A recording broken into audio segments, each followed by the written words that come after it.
chances are excellent that you at some point are going to need to engage a third party to create something for you. Either you're going to want to buy something off the shelf, or you're going to want to engage someone to build something for you, create something for you. I mean, I've had that plenty of times. Please build me 20 computers to this specification. Or could you please create this testing tool? We need an automated testing tool to go through a long document and pick out certain things, pick out certain words, change the words a certain way, and drop those words into a list and format them a certain way. I mean, so you're probably at some point or another going to engage a third party somehow. Let's talk about the things you need to be aware of. And as an IS auditor, did they actually do these things? Did they keep these things in mind?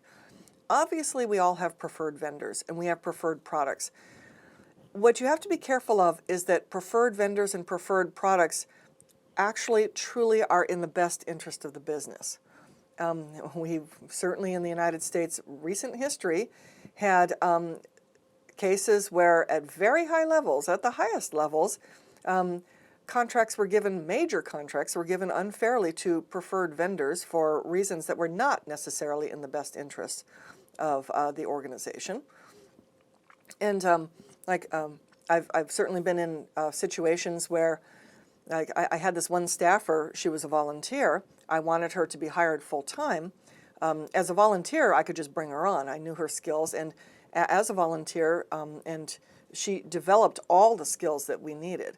But for her to actually be hired, she had to go through a complete process, which I, of course, was not permitted to be part of at all. She had to prove competence in this, this, and this. She had to she had to show her resume. She had to do this and this. I knew that she would be selected because she was, without question, the most qualified person for the job. But I could not guarantee to her that, I mean, I said, look, you're the only truly qualified person because you've worked in this department. You're the only one who actually knows how it is that we do what we do. And there's nobody from the outside who can possibly have that knowledge or that skill set. But she nonetheless had to go through all those things.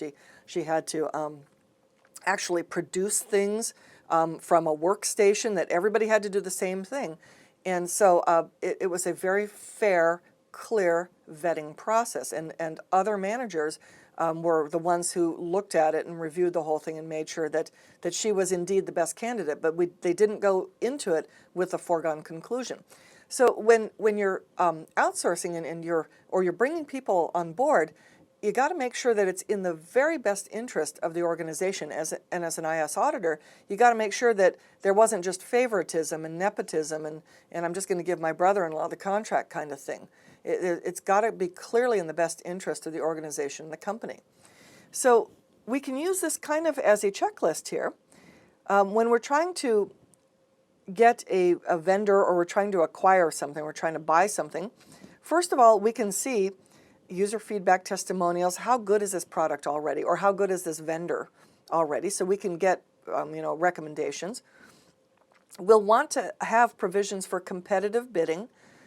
You're not necessarily going to go with the lowest price bid, but you want to make the business case that this is the best value, even if it's not necessarily the lowest price. You'll want to be able to have predetermined criteria so that anybody who is on this sort of management team who's determining whether or not we're going to go with this vendor or that vendor, there's already clear criteria ahead of time for selecting a bid, not just because, oh, we liked this or we liked the presentation, but there's clear criteria for choosing one bid over the other. You're also going to want to look at the vendor's financial situation stability, and will they be around? I have to tell you quite honestly that there are a variety of software vendors out there, major operating system vendors or major network operating system vendors, and there have been plenty of managers who have favored one over another because even though many people said, well, that vendor's product isn't the best product, so what? I know they'll be around probably in 10 years, whereas this vendor, even though they have a better product, I don't know that they're going to be around next year to support it. So, I mean, managers make those kinds of decisions. They're worried about not just the best functionality here, but the long-term support as well. So will the vendor be around? Can they provide the support and the maintenance? And also, what are the considerations for the security and the upgrades and controls? Like, I don't want to have to buy new hardware every time you have a minor upgrade. What are these considerations? It should just be a patch. And then when you have a whole new version, then we'll consider whether or not to upgrade our systems. And also, you need to be able to test the system to see if it really performs against the requirements. And also, what about the schedule of delivery, the prices, the contract terms? And there have to be things that if they don't produce in a certain amount of time, there's got to be something in the contract that is either punitive or shift something so that if they don't produce as required, that you have recourse. And you have recourse in the middle, not just like suing them later. So, and it's a two-way thing, you know. The contract also has to be enforced and supported all the way through the life cycle, not just after we sign the contract. And then we have a written report that summarizes the analysis and provides a justification of, yes, this is the best possible person, the best possible vendor, the best possible product for our particular need. So you can use this whole sort of list as a checklist as an IS auditor when they went through an acquisition or a hiring or an outsourcing process.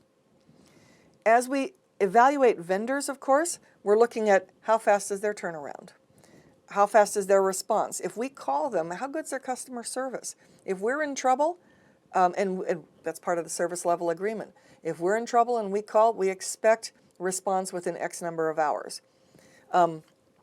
How fast does the system react? What's the throughput and the capable workload of the system?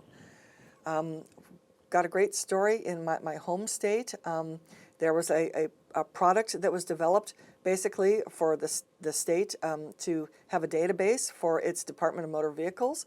And on a test load of maybe 100,000 records, it worked flawlessly.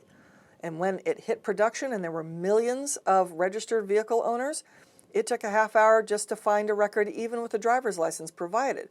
There just wasn't sufficient testing and workload testing and stress testing for the actual environment it was going to go into.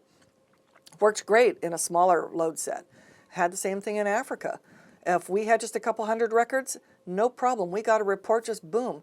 But if we had 100,000 records, it took 2 weeks. What's the problem? And so you have to make sure that you really can truly stress test this thing before you're totally signed off and done and happy. And then also, how compatible is it? How big or compact or whatever is it? How well can we utilize it? What's its capacity for handling workloads and capacity for being expanded and have additional features put onto it in case we need more feature sets. So these are all sorts of things we're going to be looking at when we're trying to choose a vendor or a vendor's product. There is a concept called escrow, and with escrow, you can have a sort of a sense of, we're not going to pay you until we hit certain milestones. Okay, so give us this and you get paid that. Give us that, you get paid that. Well, if there's distrust on both sides, then put the money in neutral third-party hands. Money's right there, you know, and as soon as you satisfactorily hit the milestone, then they pay you. And we've already put our money up front. And so this is a way that both sides can trust that payment will be made when the milestones are made. Another thing is that you can also worry about, hey, what if they go out of business and they're not done developing this thing for us? We need the source code. So you can also put the code in escrow as well. If you guys just decide you have to walk or you dissolve or you can't somehow complete, we want to be able to grab at least what you've done so far. So that goes into a neutral third-party hands.